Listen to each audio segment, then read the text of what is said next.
ఓం అస్మద్గురుభ్యో నమ. జై శ్రీమన్నారాయణ. ప్రస్తుతం ఉన్నటువంటి కాలమాన పరిస్థితుల్లో ప్రతి ఇంట్లోనూ ప్రతి ఒక్కరికి ఏదో ఒక రకమైనటువంటి సమస్య వెంటాడుతూ ఉంటుంది.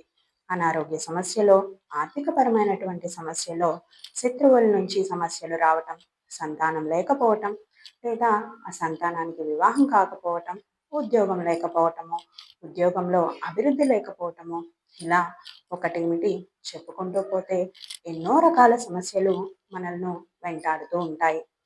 సమస్యను చూసి మనం ఎప్పుడు భయపడకూడదు. సమస్య ఉంది అంటే దానికి పరిష్కారం కూడా ఖచ్చితంగా ఉండి తీరుతుంది.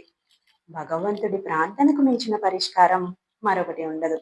అమ్మవారిని మనం ప్రార్థిస్తే మనకు ఉండేటటువంటి సమస్యలన్నీ దూరం అయిపోతాయి. ప్రతి ఒక్కరూ, చిన్నవాళ్ళు పెద్దవాళ్ళు, ప్రతిరోజు అమ్మవారిని ఈ శ్లోకంతో ప్రార్థించండి. అమ్మవారి దయ మనతో ఉంటే మనం సాధించలేనిదంటూ ఏమీ ఉండదు. అమ్మల కన్నా అమ్మ శ్రీ మహాలక్ష్మి అమ్మ దయ మనందరి మీద ఉండాలని కోరుకుంటున్నాను.